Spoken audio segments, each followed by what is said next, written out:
All right, good day, hi and welcome. Beautiful day. That wind's cold though. Like, it's hot, cold today. The sun's hot, but the wind's cold. It's so hard to adjust to a day like today and not to get overheated and sweated and stuff like that. But it's like, as long as you don't sweat, you're okay. We're going to talk about that bike. First, we have to look for some, in case there might be silver treasure. Not a junk, no treasure. You'd be surprised. I find like tools. I find everything around here in the spring. The snowmobile trail's right there. Last year I found like sockets. I found like good stuff too. Like, I mean, it's like, yeah. Okay, so here it is, a super cycle. This is a $100 bicycle back in 2003. Still kept this UPC code on it. With the upgraded granny seat. This thing is like, look at that. That just plushes my butt. Plush. All right. That there's a great seat, but it is so heavy. Coil spring, the comfiest seat ever though, like $50, Canadian Tire. And then my bell. Bike's pretty much 100% stock, except for the front wheel has been changed, and I guess the back wheel, it's the same size wheels, I know that. And this bike is probably one size too small for me, and I've been trying to find the aluminium parts to, you know, because like everything on this is steel, right? So this bike's probably about 45 pounds or whatever. This bike's gonna need a poor paint job. Poor bike. Steel sprocket, steel derailleur. Everything is adjusted well. Sometimes what happens, I guess because the cable stretches, sometimes this will jump the rails, and I just got to work out my little 2 screws here to keep it from, you know, not going past the sprockets. But no, it shifts perfectly. I've kept it in tune all these years. Good old-fashioned plastic pedals. Nothing like the pedals when I was a kid that would rip your shins up to those metal ones. And yeah, I've kept this bike in good condition, and it owes me nothing. Like, I think the first month I bought it, like I saved. It took me 2 months to save when I was living in the city. The bus pass. I will say it. I did buy a lock for this. For the life of me, I have no clue where it is. But up here, I'd probably take this clamp off, you know. This bike is not very aero. I know, hard to believe. This bike, if there's any sort of headwind whatsoever, you have to gear down, like, and you really have to reduce speed on this thing. This thing is just not fast at all. And of course, I got a crack in the rim. You can usually see it anyway. There's a little tiny crack in this rim here. So every time I'm pedaling, you probably noticed on the camera, it was like a boop. That's the front wheel. So I keep this bike under 25 kilometers an hour, even if I can get it up to that. I don't know how fast it goes. It is pretty slow. But what really gets it is it doesn't glide, right? And it's small wheels, doesn't glide, and big knobby tires. So you lose speed on this very quickly. And going uphill, it climbs hills just fine, but at like snail speed, because again, it's so heavy. But if I could find an aluminum seat post, I'll put it in there. If I can get aluminum stuff on this, it'd be great. I was going to make sort of a crossbreed gravel bike on it at one point, but I just couldn't find the parts. So mind you, I haven't really been looking, but if I do, I'll take all the steel stuff off. And the problem with these kind of bikes is that these prosumer bikes is that it is hard to find like cranks that you like. If I can get aluminum crank in there, that'd be great with aluminum sprockets. All that, yeah, take this bike down quite a bit in weight, but it's hard to find these kind of components, good quality components to replace this, because these are built on the cheap, right? So it's just nothing fits up with it. So, but if it works, it works. How long will I keep this bike? Well, I've had it since 2003. My nephew will probably end up getting this one. Hopefully I'll have a good road bike by the end of this season, or some time in this season. Got to make a bit of money. I got a bunch of stuff I got to pay for first. Surprise, surprise. Fix things up. But no, if you know, you want to keep things on the cheap, I know right now it's a little hard time in the world for a lot of people, and this is a great way to stay in shape and get out of the house and get off the internet and get off your phone, get out of the video games, and do all that for cheap. You know what I mean? Chances are this bike you will probably find on a garbage night in this condition, maybe a little rougher, maybe not. In other words, this thing is just cosmetically ugly. Like it's 100% functional. Like there's like, I would, if I was gonna do like a cross country trip with it, like I mean like a couple of days with it, the only thing I would do is change out the tires, maybe well, I wouldn't even change the tires. The tires are still fine. I think that's the original tire. So 2003 to now, and this bike's got mileage on it. Like it's got quite a bit of mileage on it. This tire, like these are dry cracking before this tire was really good. This bike's actually pretty good off-road, as you would imagine.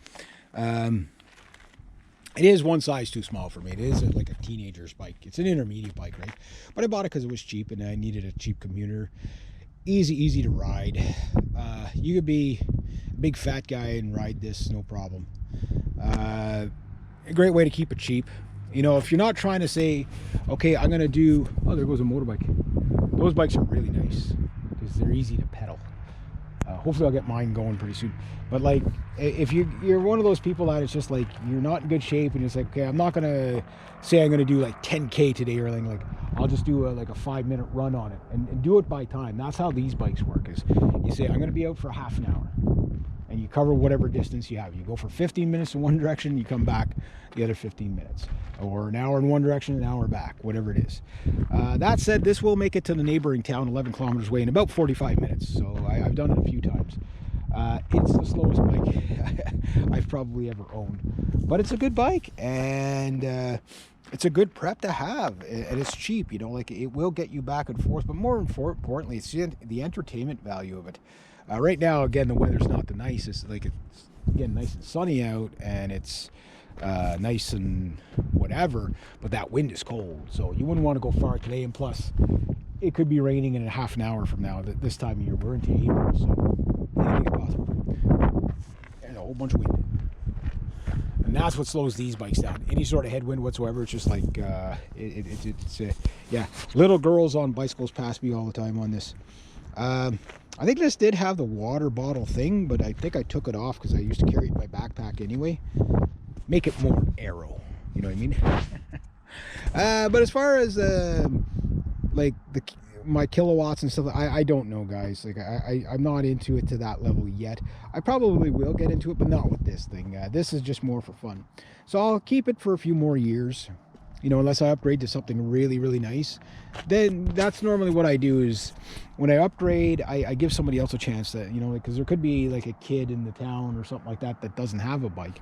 And my nephew's a long way before he'll be tall enough to, he's only 9, so he's a pretty short little guy, so he's a long way from this one yet. But my nephew and I will be riding side by side, mostly in here probably, and a little bit out there with his bike. He's still got the training wheels on his. I know he's 9. It's just he doesn't get out on it enough, and I'm trying to get him out on it more. Right now he's a little under the weather, so next week though, yeah, I'll put the bikes in the back of the truck and, you know, get him out on it as possible, and then start removing the training wheels, you know, because it takes a little while to do that, right? So you know, every kid's different. I was like 5 when they took off my training wheels, but I crashed a lot. Like, I mean, I think when my first training wheel came off, I think I just found $2. Treasure. I told you, there's always treasure here. When I first did that, I think I made it like 10 feet and I face planted. And mind you, those bikes were, there's a whole bunch of treasure over here, I think. Is that a golf ball too? I got $2, I think. Freaking A. And a golf ball? No. Some sort of a ball. Got a Canadian Tire puck. Oh, this is awesome. Treasure. Yes, golf ball. So somebody lost a golf ball. I love it when they lose the golf balls because I'm going golfing this year. Should check out here. Sorry, I get diverted by the track. But anyway, I love it when I find stuff like this. But I've yet to find my damn tennis balls though. Maybe that's what I'll do. Either tomorrow or the next day. It's supposed to rain tomorrow. If it doesn't rain tomorrow, I got to do a scrap metal run, and then what I'm hoping is I'll do